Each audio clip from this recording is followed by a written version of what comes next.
الحمد لله نحمده ونستعينه ونستغفره ونعوذ بالله من شرور أنفسنا ومن سيئات أعمالنا من يهده الله فلا مضل له ومن يضلل فلا هادي له وأشهد أن لا إله إلا الله وحده لا شريك له وأشهد أن محمدا عبده ورسوله اللهم صل على محمد وعلى آل محمد كما صليت على إبراهيم وعلى آل إبراهيم إنك حميد مجيد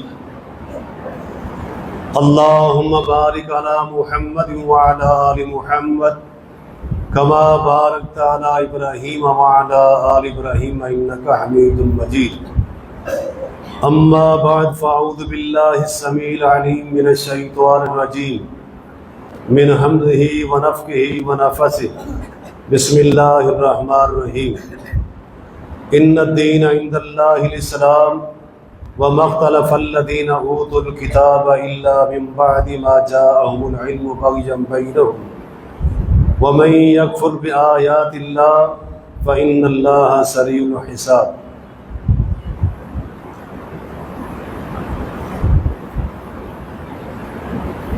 اللہ تعالیٰ نے قرآن کریم میں ہمیں ہر چیز سے آگاہ فرمایا ہے، اور قرآن کریم ایک ایسی مقدس رہنما کتاب ہے، اس کی مثال آپ یوں سمجھیں جسے گائیڈ بک کہا جاتا ہے، اور وہ گائیڈ بک جو ہے لوگ اسے کیٹلاگ بھی کہتے ہیں، کہ جب کوئی چیز ہم خریدتے ہیں اور اس کے ساتھ ساتھ ایک چھوٹی سی بک بھی اس مشین کے متعلق، اس چیز کے متعلق ہوتی ہے، اور اس بک میں وہ ساری چیزیں لکھی ہوئی ہوتی ہیں. آپ موبائل لے لیں، فریج لے لیں، پنکھا لے لیں، اے سی لے لیں، سب کے اندر وہ بک لازمی ہوتی ہے. اس بک کا مقصد یہ ہوتا ہے جو چیز سمجھ میں نہ آئے، کہیں کوئی خرابی ہوتی ہے تو وہاں سے آپ اسے چیک کر سکتے ہیں. آج کل جتنی بھی باہر کی گاڑیاں ہیں سب کے اندر کمپیوٹر سسٹم ہے. جب کوئی اچھا مکینک ہوگا تو وہ لگا کے وہ آپ کو بتائے گا کہ کون سا سینسر خراب ہے اور کون سی چیز خراب ہے اور اسے درست کیا جائے. قرآن کریم حقیقت میں انسان کے لیے وہ گائیڈ بک ہے. جہاں خرابی دیکھے قرآن کو کھولے، اس کا حل تلاش کر لے، اور قرآن کریم اس سے بتا دے گا تیرے اندر کیا خرابی ہے، تو کہاں کہاں جو ہے ویک پوائنٹ ہے تیرے اندر. اگر قرآن کو انسان اس تناظر میں دیکھتا ہے تو قرآن کریم انسان کے لیے مکمل ضابطۂ حیات ہے. ضابطۂ حیات سے مراد بھی یہی ہوتا ہے، زندگی گزارنے کے اصول، طریقے، قاعدے، ہر چیز اس کے اندر موجود ہے. کہیں کسی چیز کی وضاحت کے ساتھ اور کہیں مختصر سے انداز میں. جو آیت کریمہ میں نے تلاوت کی ہے، اس آیت میں اللہ تبارک و تعالی نے بڑے واضح الفاظ میں فرمایا کہ ان الدین عند اللہ الاسلام، کہ اللہ کے ہاں جو دین ہے وہ صرف اسلام ہے. کیونکہ ادیان بہت سارے ہیں، بے شمار ادیان ہیں. فرمایا کہ هو الذی ارسل رسولہ بالہدی ودین الحق لیظہرہ علی الدین کلہ. اللہ کی وہ ذات ہے کہ جس نے اپنے رسول کو بھیجا دین حق دے کر، اور وہ دین حق جو ہے اسے غالب کرے سارے دینوں پر. اسے پتا چلا کہ ادیان ہیں، دین بہت سارے، لیکن فرمایا کہ میں نے جو تمہیں دیا ہے وہ دین اسلام ہے. موضوع آپ نے دیکھ لیا ہوگا کہ موضوع اسلام جو ہے، دین جو ہے، یہ امن و سلامتی کا دائی ہے. دین اسلام امن و سلامتی کا دائی ہے.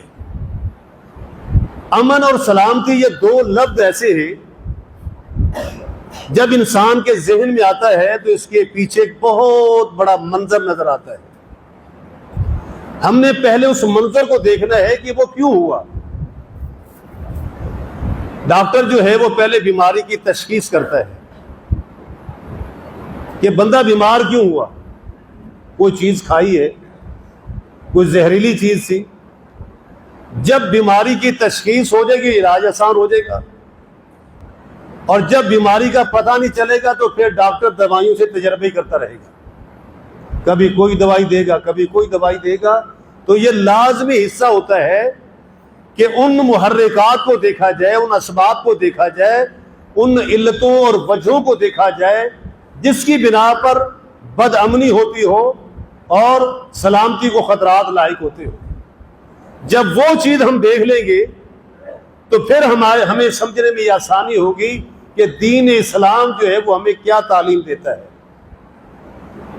کیونکہ دین اسلام کے نام ہی کے اندر اسلام موجود ہے، سلم موجود ہے، جس کا معنی امن اور سلامتی. نبی کریم صلی اللہ علیہ وسلم کی بعثت سے پہلے آپ کی پیدائش ہو چکی تھی. 40 سال کا عرصہ آپ نے گزارا ایک ایسے پرفتن ماحول کے اندر، پرفتن معاشرے کے اندر، ایسے خون خراب ماحول کے اندر کہ جہاں ہر قسم کی برائی پائی جا رہی تھی. ہر قسم کے لوگ موجود تھے. قبائلی جنگیں تھی، علاقائی جنگیں تھی، لسانی جنگیں تھی. انسان جو طاقتور تھا وہ یہی سمجھتا تھا کہ میرا رائٹ ہے، میرا حق ہے، میں جو مرضی کروں. جب انسان کمزور کو دبانے کے لیے، کمزور کے مال پر قبضہ کرنے کے لیے، اس کا خون بہانے کے لیے، اس کی عزت و آبرو کو لوٹنے کے لیے، تباہ کرنے کے لیے وہ جو چاہتا تھا وہ کرتا تھا. لیکن اسلام نے، دین اسلام نے یہ ساری چیزوں کا تدارک کیا، اصول بنا دیے. کائنات کے امام محمد رسول اللہ صلی اللہ علیہ وسلم نے سب چیزوں کو دیکھتے آئے. اب جب ایک معاشرہ اس قدر بگڑا ہوا ہو، مریض کی حالت اس قدر خراب ہو کہ ڈاکٹر دیکھتے جواب دیتے ہیں، نہ اس کے گردے کام کر رہے ہیں، نہ اس کا لیور کام کر رہا ہے، نہ اس کا شوگر کنٹرول میں ہے، نہ اس کا بی پی کنٹرول میں ہے، یوں سمجھے کہ وہ تو گلا ہوا ہے. اب گلے سڑے کو کس طرح علاج کیا جا سکے؟ نہ تو وہ مریض آپریشن کے قابل ہے. اگر گردوں کا علاج کرتے ہیں تو شوگر کا مسئلہ، شوگر کو کنٹرول کرو تو بی پی کا مسئلہ، بی پی کو کنٹرول کرو تو جگر کام چھوڑ گیا. اب بندہ کہاں سے علاج شروع کرے؟ دین اسلام نے سب سے پہلے ایک ایسی چیز کی ابتدا کی، نہ چوروں کو روکا، نہ ڈاکوں کو روکا، نہ قاتلوں کو روکا، نہ بدفعلی کرنے والوں کو روکا، کسی کو نہیں روکا. کیا دعوت چاہیے تھی ہمیں؟ ایک بندہ جاہل بھی ہے، قاتل بھی ہے، ڈاکو بھی ہے، چور بھی ہے، شرابی بھی ہے، زانی بھی ہے، اس کو تبلیغ کرے تو کس بات کی تبلیغ کرے؟ پہلے چوری چھوڑوائیں، اس کو کلمہ پڑھائیں، یا اس کو ڈاکے سے روکیں، یا اس کو زنا سے روکیں، یا اسے کسی اور برائی سے روکیں؟ نہیں. دین اسلام نے سب سے پہلے جو کام کیا، اور اتنا پائیدار کام کیا، آگے کچھ کہنے کی ضرورت ہی نہیں تھی. پہلی وحی کیا آئی ہے؟ اقرا اقرا بسم ربک الذی خلق، کہ اپنے رب کے نام سے پڑھیے. یہ تعلیم ہے، علم ہے. علم واحد ایک ایسا راستہ تھا، تعلیم ایک واحد ایسی چیز تھی جو ان ساری چیزوں کا مقابلہ کر سکتی تھی. جب آپ کے پاس وہ علم آ گیا کہ آپ نے رب کو پہچان لیا، پھر رب کی طاقت کو پہچان لیا، آپ دیکھیں سارا دین ہمارا، ساری شریعت، نبوت کا وہ دور جو مدینے کا ہے اس میں آ گئی، صرف توحید اور رب کی پہچان کو 13 سال لگا دیے، پورا مکی دور، پورا مکی دور۔ سب سے پہلا فریضہ جو ہم پہ فرض ہوا نماز کا، وہ بھی 13ویں سال کے آخر میں ہوا، مکی دور کے آخر میں ہوا۔ پھر سال 2 سال کے بعد روزے آ گئے، پھر زکوٰۃ آ گئی، پھر حج آ گیا، پھر اور چیزیں آتی چلے گئی، لیکن 13 سال تک ایک رب کی پہچان میں گزار دیا۔ کتنا مشکل کام تھا۔ اس لیے رب کو جب ہم نے پہچان لیا کہ ہمارا خالق وہ ہے، ہمارا مالک وہ ہے، نفع نقصان، زندگی موت، سزا دینا نہ دینا، معاف کرنا، یہ سب اس کے اختیارات ہیں۔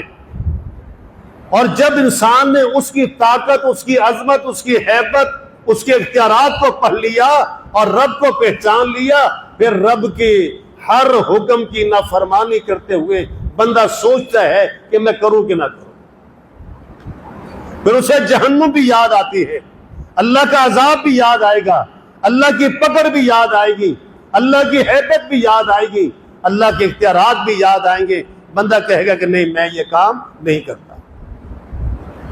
وہ علم ہے۔ اسی لیے کائنات کے امام محمد رسول اللہ صلی اللہ علیہ وسلم نے فرمایا طالب العلم فریضۃ علی کل مسلم و مسلمۃ، کہ لوگوں علم حاصل کرنا ہر مسلمان پر فرض ہے، مرد ہو یا عورت۔ آج آپ کبھی سوچیں، صحابہ کرام رضوان اللہ اجمعین کے دور میں کتابیں تو نہیں تھی،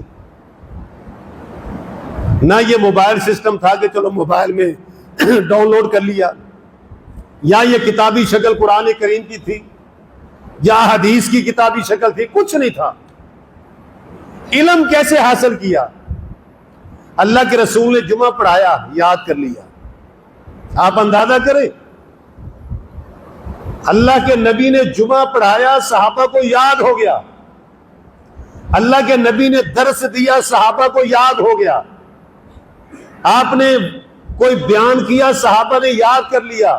یہ سارا زبانی تھا، یعنی توجہ غور اس قدر تھا کہ اللہ کے رسول بات کرتے تو صحابہ کرام کہتے کہ یوں ہوتا تھا ہمارے سروں پہ پرندے بیٹھے ہیں، اگر ہم نے حرکت کی تو پرندہ ہمارے سر سے اڑ جائے گا۔ یہ وہ توجہ تھی، یہ وہ غور و خوض تھا، یہ شوق اور جذبہ تھا، یہ جستجو تھی کہ جس کی بنا پر صحابہ کرام نے اللہ کے رسول سے وہ حدیثیں مسائل سیکھ لی۔ یعنی بغیر علم کے کوئی عمل ہو ہی نہیں سکتا۔ نماز پڑھ لے بغیر علم کے کیا پڑھے گا بندہ؟ روزہ رکھے بغیر علم کے کیا رکھے گا؟ ضروری نہیں کہ لکھنا پڑھنا آتا ہو، اس کے بغیر بھی علم ہے۔ ضروری کتنے نابینے ہیں، قرآن کے حافظ ہیں، قرآن کے مفسر ہیں، حدیثوں کے حافظ ہیں، نابینے، لکھنا نہیں آتا، لکھا ہوا نظر بھی نہیں آتا، لیکن علم تو ہے نا۔ تو میرے بھائی، آج سب سے بڑی کمزوری ہمارے اندر یہ تھی۔ تو دین اسلام نے شروع سے ہی واللہ یدعو الی دار السلام، لوگوں اللہ تمہیں سلامتی کی طرف بلاتا ہے۔ وہ سلامتی کب قائم ہوگی، امن کب قائم ہوگا؟ جب حدود اللہ کا اللہ نے حدیں بنا دی۔ چور کی سزا کیا ہے، ڈاکو کی سزا کیا ہے، قاتل کی سزا کیا ہے، اور فراڈ کرنے والے کی سزا کیا ہے۔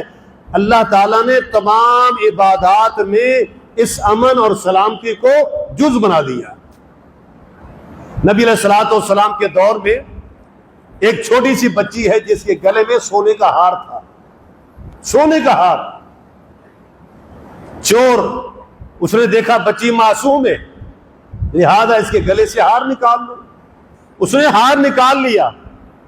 اس کے بعد اس بچی کو 2 پتھروں کے درمیان ایک پتھر نیچے رکھا، اس کے اوپر اس کا سر رکھا، اوپر سے دوسرا پتھر مار کے سر کو کچل دیا۔ لیکن ابھی سانس باقی تھے، کسی صحابی کا گزر ہوا، اس نے دیکھا کہ بچی آخری سانسوں میں ہے اور تڑپ رہی ہے، خون و خون ہے. اس نے سوالات کیے، من قاتل کی، تجھے کس نے قتل کیا؟ اب فلان نہ فلان نہ فلان، کیا فلان فلان فلان ہے؟ حتی سمی الیہودیہ، یہاں تک کہ یہودی کا نام لیا گیا. فاومت براسہا، اپنے سر سے اشارہ کیا کہ ہاں. پکڑا گیا یہودی، لایا گیا. اگر چھوڑ دیا جاتا، عبرت کیسے ہوتی، نصیحت کیسے ہوتی، امن کیسے قائم ہو سکتا تھا؟ قاتل کو چھوڑ دیا جائے، کیسے امن قائم ہو سکتا تھا؟ کائنات کے امام محمد رسول اللہ صلی اللہ علیہ وسلم نے فرمایا نہیں، 2 پتھر لے کے آؤ. 2 پتھر منگوائے گئے. آج اسی لیے آپ دیکھیں، بندہ ہماری اس مسجد میں جوتا بھی چوری کر کے لے جائیں گے، ٹوٹیاں بھی اتار کے لے جائیں گے، پنکھے بھی لے جائیں گے. ہم سجدے میں ہوں گے، ہماری جیب سے موبائل بھی لے کے چلا جائے گا.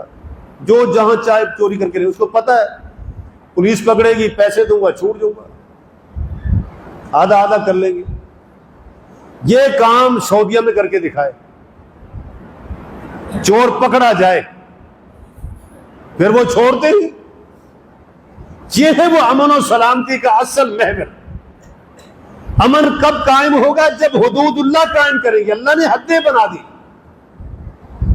کائنات کے امام محمد رسول اللہ صلی اللہ علیہ وسلم نے فرمایا پتھر لائے گئے، ایک پتھر نیچے رکھا، یہودی کو اس پر لٹایا، صحابہ کو حکم دیا کہ پتھر مار کے اس کا سر کچل دو. جب یہ منظر لوگوں کے سامنے جائے گا، جب یہ قصہ لوگوں کے سامنے بیان ہوگا، جب یہ واقعہ لوگوں کے سامنے سنایا جائے گا کہ یار وہ فلاں چور کے ساتھ یہ ہو گیا، دوبارہ کبھی ہمت نہیں کرے گا. اگر آج چور کا ہاتھ کٹ جائے، کہاں کون چوری کرے گا؟ سب کو خطرہ ہوگا کہ نہیں یار یہ ہاتھ کٹا ہوا کون ہے؟ یہ فلاں کا بیٹا ہے، فلاں علاقے کا ہے، فلاں کا رشتہ دار ہے، فلاں کا دوست ہے. ارے بھائی تیرا ہاتھ کیوں کٹا؟ چوری میں. پوری زندگی یہ دھبا، یہ نشانی اس کے ساتھ رہے گی.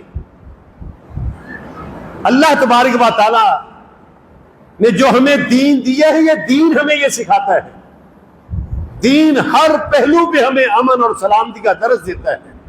حتیٰ کہ آپ نے روزہ رکھا ہوا ہے، اس وقت آپ نے روزہ رکھا ہوا ہے. روزے کی حالت میں آپ کو کوئی بندہ گالی دے دیتا ہے، کوئی بدتمیزی کرتا ہے، کوئی آپ کو دھکا دے دیتا ہے، کوئی فالتو میں آپ کو تنگ کرتا ہے، آپ نے کیا کرنا ہے؟ اس کو گالی دیں گے، اس کو دھکا دیں گے، اس کو تھپڑ ماریں گے، اس کو برا بھلا کہیں گے؟ نہیں. اسلام ہمیں کیا کہتا ہے؟ روزہ ہمیں کیا کہتا ہے؟ رسول اللہ نے کیا فرمایا ہے؟ فرمایا اس کو کہہ دو انی امرؤ صائم، میں روزے دار ہوں، مجھے تنگ نہ کرو. میں روزے دار ہوں، مجھے تنگ نہ کرو.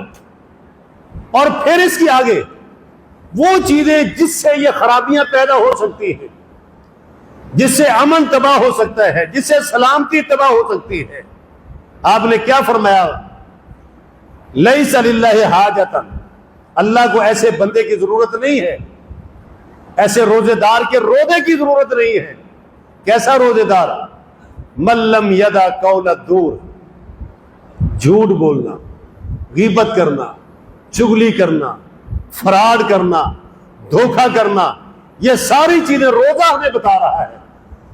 دین اسلام نے وہ چیزیں ہمارے سامنے رکھ دی ہیں کہ جس کے اپنانے سے امن قائم ہوتا ہے، جس کے اپنانے سے سلامتی قائم ہوتی ہے. تو میرے بھائیوں، ہمارا پورے کا پورا دین، حج کے اندر بھی آپ دیکھ لیں، نماز کی حالت میں آپ نے دیکھ لیں، کہیں بھی کسی کو اذیت نہیں دینی. حتیٰ کہ کائنات کے امام محمد رسول اللہ صلی اللہ علیہ وسلم نے تو یہاں تک فرما دیا، المسلم من سلم المسلمون، مسلمان وہ ہے جس سے دوسرے مسلمان محفوظ ہوں، من لسان ہی. آپ اندازہ کریں لسان، زبان کتنی نرم ہے لیکن کتنی مضر ہے، کتنی نقصان دہ ہے، کتنی خطرناک ہے، یہ ایٹم بم ہے یہ زبان۔ اسی لیے محمد رسول اللہ صلی اللہ علیہ وسلم نے فرمایا کہ جو بندہ مجھے زبان کی ضمانت دے دے میں جنت کی ضمانت دیتا ہوں۔ اور یہ زبان ہی ہے جو آپ کو اللہ کے ذکر میں بھی برقرار رکھ سکتی ہے اور جو آپ کو اللہ کے ذکر سے نکال کر کفر میں بھی لے جا سکتی ہے۔ فرمایا کہ یہ من لسان، سب سے پہلے من لسان ہے۔ جو بندہ کسی کی زبان سے محفوظ نہیں تو یوں سمجھے کہ یہ تو تباہی ہے۔ ساری لڑائی کی جڑ جو ہے، فتنے کی جڑ جو بن جاتی ہے، رشتے ٹوٹنے کی جڑ جو بن جاتی ہے، دوستیاں ٹوٹنے کی جو جڑ بن جاتی ہے، وہ کیا ہوتا ہے؟ یہ نہیں کہ ہم نے کوئی گولی مار دی، بندہ مار دیا، بندہ قتل کر دیا، نہیں۔ زبان، آپ نے ان کے بارے میں کوئی گفتگو ایسی کر دی، کچھ ایسا کہہ دیا، فرمایا زبان کے ہی عمل اتنے خطرناک ہیں لوگوں کو منہ کے بل جہنم میں پھینکا جائے گا۔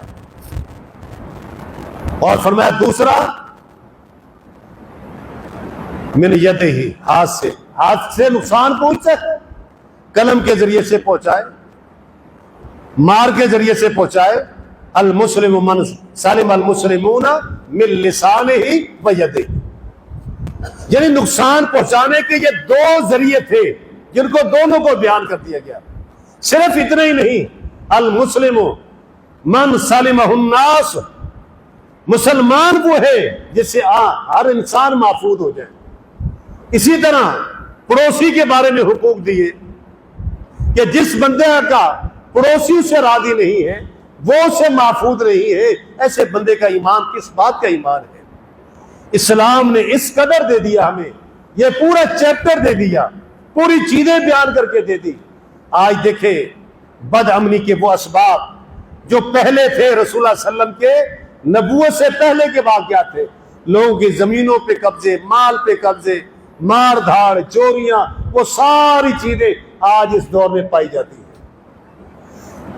ایک وہ دور تھا، کائنات کے امام محمد رسول اللہ صلی اللہ علیہ وسلم نے فرمایا لوگوں ایک وقت آئے گا، ایک عورت صنائے یمن سے نکلے گی، حضرموت تک سفر کرے گی، اور کسی کا خوف اور ڈر اس کے دل میں نہیں ہوگا، کسی بندے کو غرض نہیں ہوگی اسے۔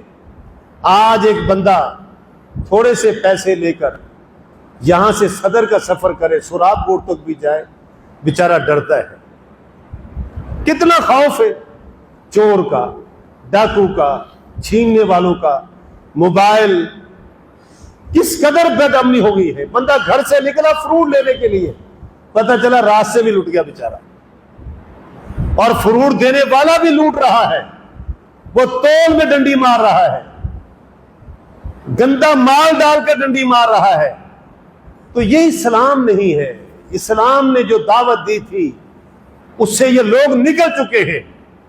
کل قیامت کے دن محمد رسول اللہ صلی اللہ علیہ وسلم نے ساتھ فرمایا نا، یہی لوگ اللہ کی بارگاہ میں کھڑے کیے جائیں گے، ایک رتی رتی کا حساب ان سے لیا جائے گا، ایک پائی پائی کا حساب ان سے لیا جائے گا۔ فرمایا کسی بندے نے کسی کی زمین تو درکنار ایک بالش جگہ پہ بھی قبضہ کیا، ساتوں زمینوں کے توق بنا کر اس کے گلے میں پہنایا جائے گا۔ کائنات کے امام محمد رسول اللہ صلی اللہ علیہ وسلم نے فرمایا لا الفینکم، لوگوں میں تمہیں اس حال میں نہ پاؤں، تم میں سے کوئی بندہ آ رہا ہو اور اپنے کاندھے پہ اونٹ لاد کے لا رہا ہو، کوئی جانور اٹھائے ہوئے آ رہا ہو، کوئی چیز اٹھائے آ رہا ہو، اور پتہ چلے کہ تم نے یہ ڈنڈیاں ماری تھی ساری۔ اسلام ہمیں یہ تعلیم دیتا ہے۔ دنیا میں ہر طرح سے آزمایا گیا، امن قائم کیسے ہوگا؟ میرے بھائی، ایک ہے دنیا میں انسانوں کے بنائے ہوئے قوانین، ایک ہے اللہ کا آسمان سے بنایا ہوا قانون۔ وہ قانون جو اللہ نے بنایا ہے وہ قانون پائیدار ہوتا ہے، وہ قانون پائیدار ہوتا ہے۔ اسلام نے اس امن کو قائم کرنے کے لیے ہی وہ چیزیں سامنے رکھی نا۔ مکہ فتح ہوا، لوگ پریشان، آج بدلے چکائے جائیں گے، آج ہمارا تیا پانچا کیا جائے گا، آج ہمیں مارا جائے گا، گھروں سے بے دخل کیا جائے گا۔ کائنات کے امام محمد رسول اللہ صلی اللہ علیہ وسلم نے کسی کو کچھ نہیں کہا، ساروں کو معاف کر دیا۔ اسلام یہ دعوت دے رہا تھا کہ سب کو معاف کر دو، آج لا تثریب علیکم اليوم، تو کوئی تمہیں پکڑ نہیں ہے، بس مسلمان بن جاؤ۔ اور جہاں تک جہاد کے لیے ہمیں حکم دیا جاتا ہے تو جہاد کے اندر بھی کوئی بندہ کہے کہ یہ بھی تو قتل ہے، نہیں میرے بھائی، وہاں مقصد یہ ہے، ایک اللہ کی مخلوق، اللہ کا بندہ اللہ کے قانون سے بغاوت کر رہا ہے، اس کو اللہ کے قانون کے اندر لے کے آنا ہے، اس کو اللہ کے قانون میں لے کے آنا ہے، اپنی غیرت اور بہادری کے لیے نہیں، مال لوٹنے کے لیے نہیں، خالصتاً اعلی کلمت اللہ، اللہ کے کلمے کو بلند کرنے کے لیے، اللہ کے حکم کو نافذ کرنے کے لیے، اور جو کفر وہ کر رہے ہیں اس کفر سے انہیں روکنے کے لیے۔ اگر وہ اسلام قبول نہیں کرتے تو پھر جو طریقہ اللہ نے دیا ہے وہ جزیہ والا، وہ طریقہ اپنا لیں۔ اسلام نے ذمیوں کے حقوق بیان کر دیے، ان کی عزت، ان کا مال، ان کی دولت، ہر چیز جو ہے وہ مسلمانوں کے لیے ہے، ہر چیز مسلمانوں پر ہے کہ وہ ان کی عزت کا خیال کرے، ان کا مال کا خیال کرے، ان کی عزت و آبرو، جان مال، ہر چیز کا جو ہے وہ خیال کریں گے، اور ان کے ذمے آ جاتا ہے وہ تمہیں اس کا ٹیکس ادا کر رہے ہیں۔ تو میرے بھائیوں، قرآن کریم نے فرمایا کہ ان الدین عند اللہ الاسلام وما اختلف الذین اوتوا الکتاب، یہ اہل کتاب والوں نے جو اختلاف کیے ہیں، علم آ جانے کے بعد اس اللہ کے اس قانون کو چھوڑ کر انہوں نے کسی اور کا رخ اختیار کر لیا، جس کی بنا پر تباہی ان کا مقدر بنی ہے۔ کائنات کے امام محمد رسول اللہ صلی اللہ علیہ وسلم نے یہ سارے اصول اور قاعدے ہمیں بتا کر یہ ثابت کیا ہے کہ دین اسلام واحد ایک وہ چیز ہے جو انسان کو تحفظ دیتی ہے۔ اور یہ تحفظ کتنا ہے؟ ایک گھر ہے، گھر کی چار دیواری ہے، جس میں 6 افراد، 4 افراد رہتے ہیں، ایک شوہر ہے، ایک بیوی ہے، 2 بیٹے ہیں۔ یہ چاروں بھی اتفاق میں کیسے رہیں گے؟ کیا مرد یہ کہے کہ میں مرد ہوں، بیوی کو مار پیٹ کے، دبا کے، باندھ کے، جبرن اپنے کنٹرول میں رکھوں؟ میری اولاد ہے، صبح و شام ڈنڈا چلاؤں ان کے اوپر، مجال ہے کسی کی میرے آگے کوئی بول سکے؟ نہیں۔ اسلام نے کیا کہا؟ اس گھر میں بھی امن قائم کرو، اس گھر کی بھی سلامتی اسلام نے دے دی۔ شوہر کا کیا حق ہے بیوی پر، بیوی کا کیا حق ہے شوہر کے اوپر، یہ دونوں ایک دوسرے کے حقوق کا خیال کریں۔ اولاد کو کہا یہ تمہارا باپ ہے، باپ کو کہا یہ تمہاری اولاد ہے، باپ کا حق اولاد پر کیا ہے، اولاد کا حق باپ پر کیا ہے، یہ اسلام نے بیان کر دیا۔